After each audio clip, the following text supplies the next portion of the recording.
It seems to me that many people are quite uncomfortable in cooking meat. To be honest, there is nothing too hard about it. I'm gonna show you a couple of ways of making a steak. One is very basic, you can make it at home anytime. And the other one, it does take a bit of piece of equipment. It's not expensive, and I promise you that if you get it, this is not sponsored by the way, if you get it, it will make your life hell of a lot easier. So let's cook some steak, shall we? The piece of equipment I'm talking about, it's called a circulator. Essentially it's a machine which is able to warm water up to a very specific temperature, up to 1/10 of a degree, and then it circulates the water within whatever container you have it in. The advantage of that machine is you can cook any ingredient very specifically without thinking about it too much. So it eliminates the guesswork, it eliminates the time, and you don't have to stand over it and watch what's happening. It's just cooking by itself. In this case, we're gonna use that on steak.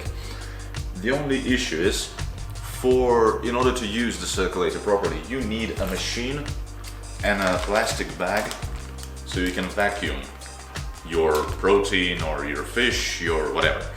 To be honest, without the bag, you can also put eggs inside it and make yourself perfect poached eggs without using all the fancy techniques and adding vinegar to the water which dilutes the flavor, etc, etc, etc. So,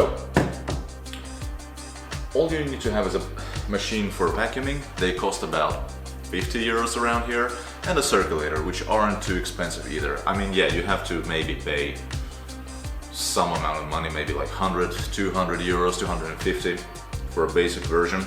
But trust me, if you're a busy person like I am, it does help you. It saves you a lot of time, it saves you a lot of effort, and you make better food. Not to speak about the fact that food actually preserves much better in a plastic bag like this, vacuumed. Because there is no contact with air. How can it get spoiled? Obviously at some point it will get spoiled, but you know.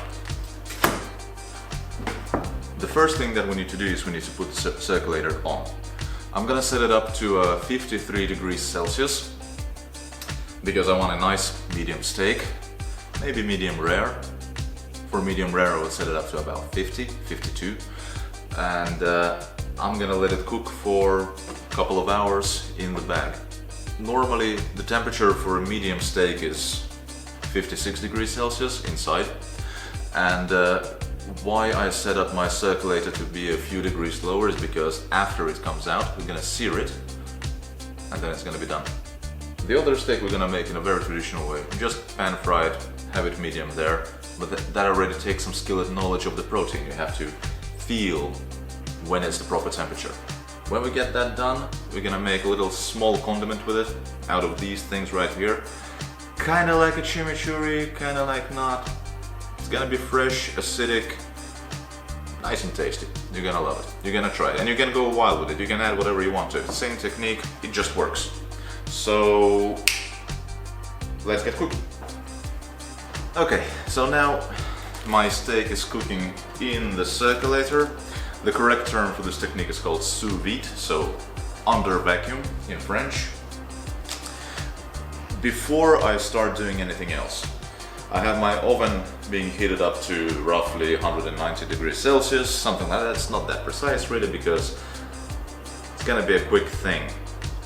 This is gonna be for some parts of the chimichurri. But, however, before I start doing any of that stuff, and it's super simple, I want to talk a little bit about the meat itself.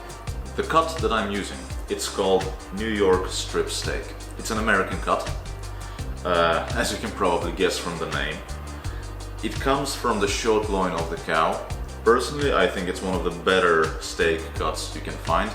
This particular animal is black Angus beef, so it's a well-bred animal, probably has been taken good care of when it was alive, which makes meat always better. There are differences between animals, because depending on how the animal lived, depending how it ate, how it was treated and everything, it all affects the flavor of the meat. So I know right now there's a lot of talk about not eating red meat at all. I don't buy into that. I like my steak, I like my pork, but I prefer, if I buy steak, I prefer that I buy something that comes from a good place, had a happy life, it wasn't mistreated, ate good food. I personally prefer grass-fed beef, only because, speaking from a point of view of nutrition, grass-fed beef digests easier than, for example, corn-fed beef, or whatever else they might be eating.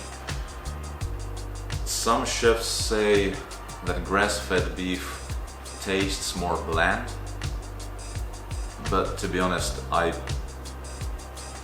don't agree. I don't really see that much of that big of a difference. It does matter, however, whether the steak is aged. So aging, what it does, it sort of creates this protective layer of mold around the meat. Sometimes mold, sometimes not.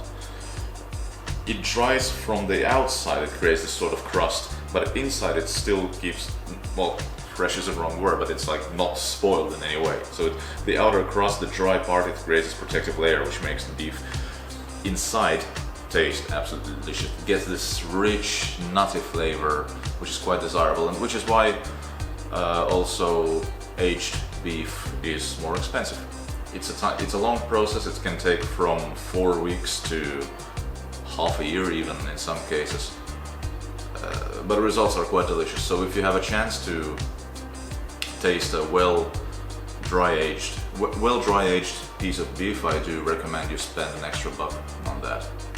But looking at this piece of meat, you can see that it's firm, it's not soggy. It's like, I put a little bit of oil on here so it's nice and glistening, but you can see there is a nice layer of fat, nice little marbling, which is desirable because this is what creates all the flavor of the steak.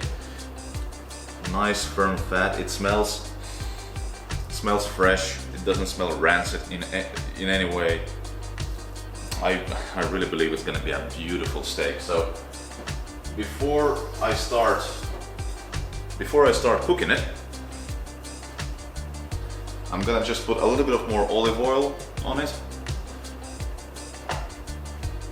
A little bit of olive oil on it, and a little bit of salt, just so it gets this little sort of marinade thing going on. I don't like putting pepper on my steak before I fry it, mainly because we have to fry this for a relatively long time. I'm not going to put this in the oven at all, it's just going to be pan fried. If you hold black pepper on the on the pan for too long, it burns. And burnt black pepper just doesn't taste nice. Salt, on the other hand, doesn't burn. So,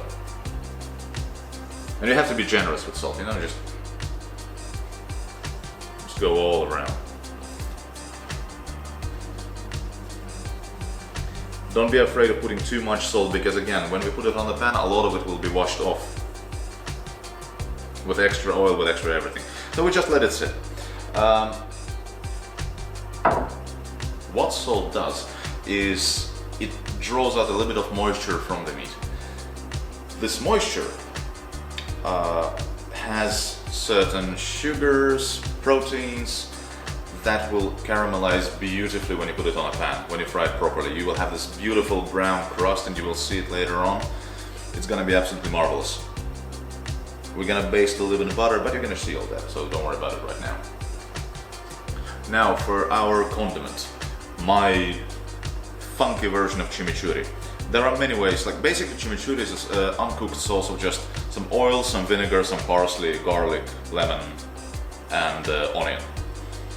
But I want there to be a little bit more something to chew on, something to bite. So I want to add some roasted eggplant and some roasted lovely little cherry tomatoes. With the eggplant, the first thing that you gotta do, absolutely have to do, when you cut it, the first thing that you gotta do is make it cry. And I know, sounds terrible, but that's what you gotta do. How are we gonna make it cry? You ask. Well, plate, paper, salt on the bottom, nice amount of salt. Couple of our eggplants, more salt on the top, another layer of paper, and more salt.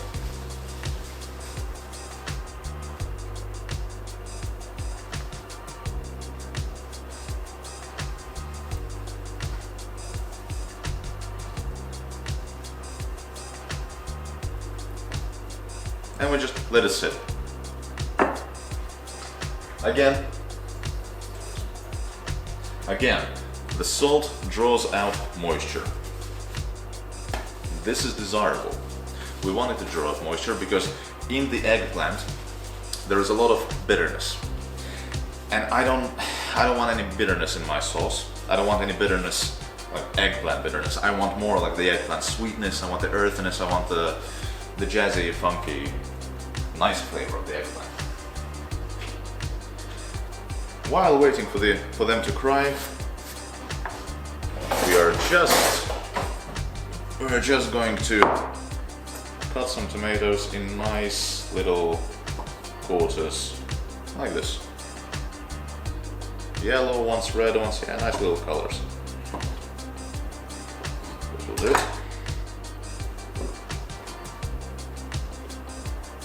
For them, tiny bit of olive oil, tiny bit of salt. Toss them a little bit, make it nice and coated. And they're gonna go in the tray at the same time with the eggplants. They're gonna take, I guess, roughly the same time. So, meanwhile we can prep everything else, you know? Everything else can be prepped. This means we can cut a little bit of chili, just a little bit, kind of different colors, give it a little bit of spice. I like spicy food. You don't have to use chilies if you don't want to. You can if you want, you don't have to. We're gonna cut the onion, we're gonna cut the garlic, so.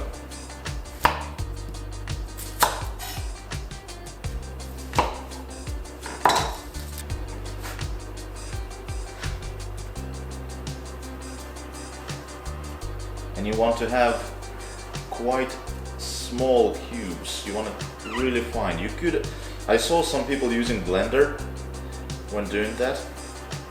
I don't recommend using blender on an onion because it breaks down all the cell walls and it gives, then you get that really strong and, well, not rancid, but the sort of strong, very offensive onion flavor, and to me it's quite off-putting if it's too much of it. So just train your knife skills. Remember guys, sharp knives.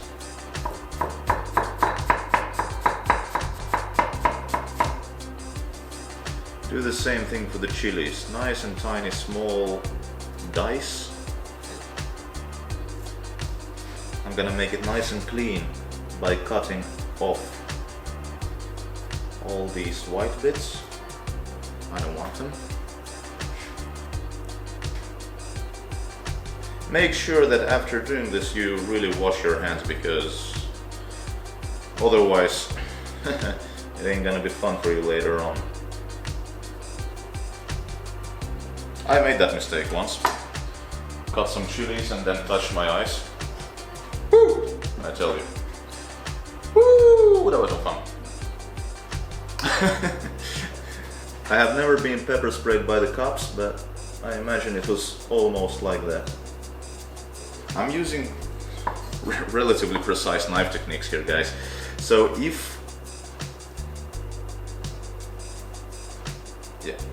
I'm using relatively precise knife technique here, guys.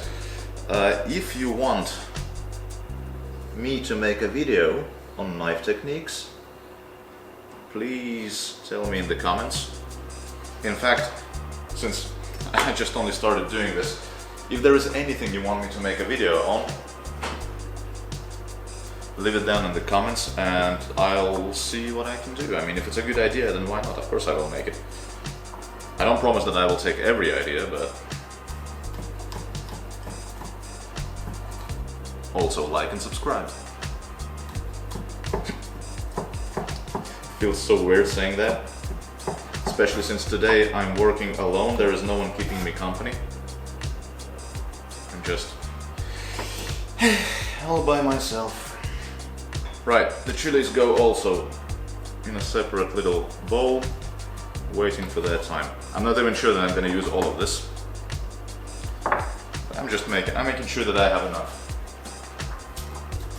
Let's use a couple of nice cloves here.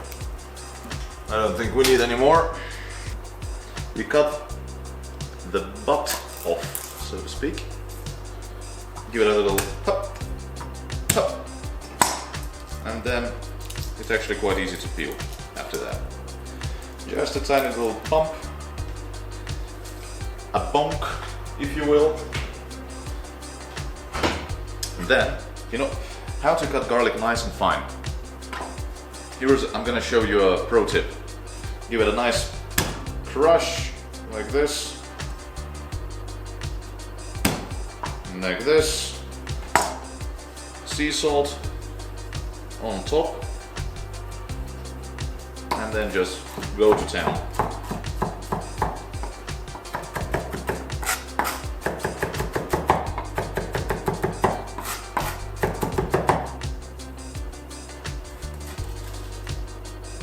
I'm gonna put it together with the onion. I don't want to make too many dishes right now.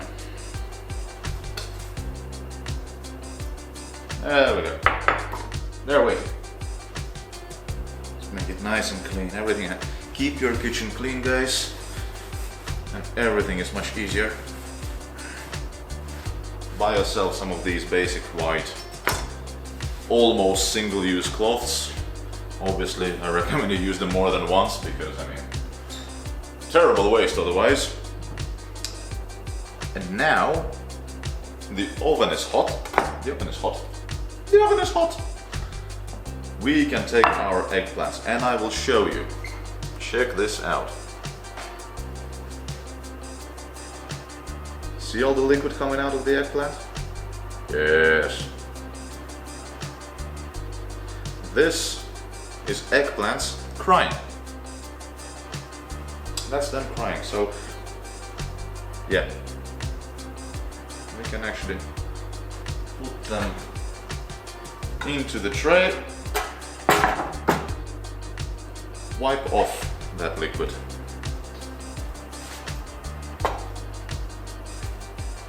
See how wet this paper already is.